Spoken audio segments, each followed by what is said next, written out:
New information tonight on one of the most baffling murder cases our area has ever seen. A young woman disappears from a local casino. Her remains not found for 15 years.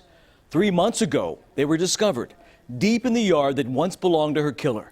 Detectives would only tell us new technology and guidance from an unidentified figure led them to Christy Wilson. Tonight, only on CBS 13, we reveal where that guidance came from and how one persistent mother is finally able to take a deep breath.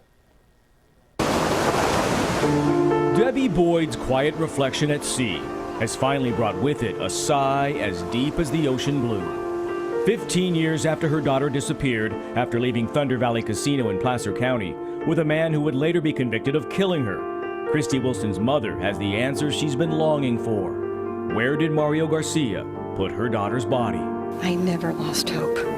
I never did. That hope over the years emerged from time to time as we followed Debbie's painful journey.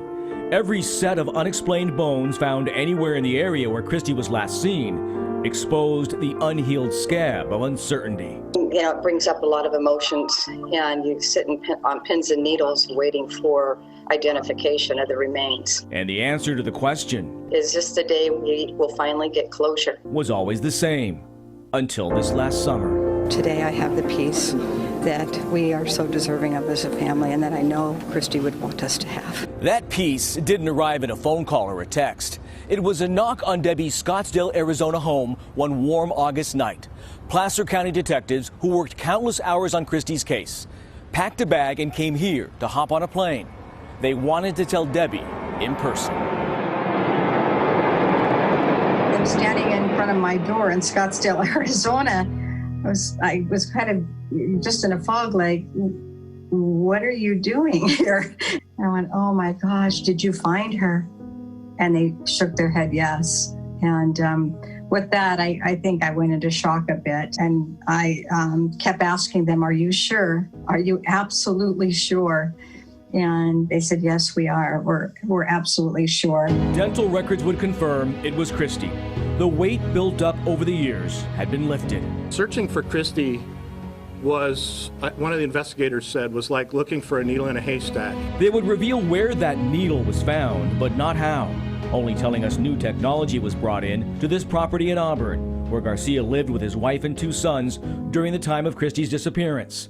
Her remains were found in the yard deep underground. They did say one other key piece fell into place. You probably heard in the press conference the detectives referring to also human intelligence was a factor, and that indeed was. That was a compelling factor. That human intelligence didn't come from her killer.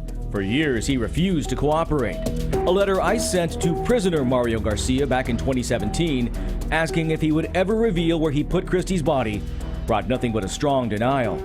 I'm sorry she went missing, Garcia would write back, denying he had anything to do with her disappearance. But shortly after that denial, he had a change of heart, confessing to a Placer County detective who paid him a visit.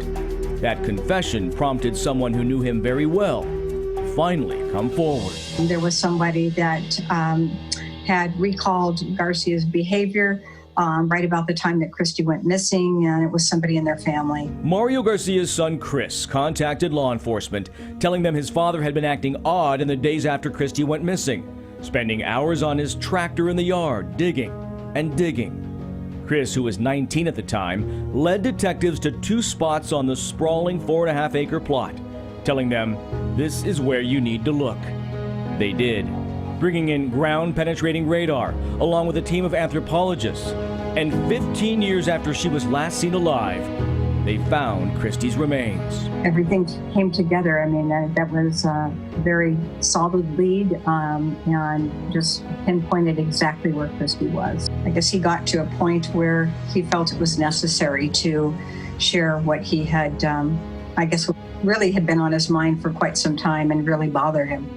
I'm very, very grateful that Chris came forward. Gratitude, not anger or resentment. Thankful for the peace of mind at last. For a determined mother who wasn't going to let unanswered questions cloud her daughter's memory. A daughter whose spirit now rests easier. For at Christy's favorite place in the world, the beach underneath the Capitola Pier, even the waves seemed more calm on this day. The Christy Wilson story had found its final resting place. And it's really a story about hope and faith and the importance of fostering relationships and never giving up.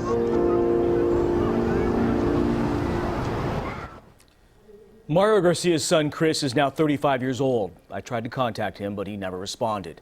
As for Garcia, the killer, he's now 67 and is said to be in very poor health. Now, why he finally decided to confess, according to Debbie Boyd, had something to do with a story we did with Debbie on that same Capitola Pier in 2017. An interview prompted me to write Garcia. That opened up a dialogue between Mario Garcia and Debbie, which led to conversations with detectives. She believes that led to Garcia ultimately confessing to the murder of her daughter. Tonight, Debbie has Christy's remains in her home. The family will hold a private burial.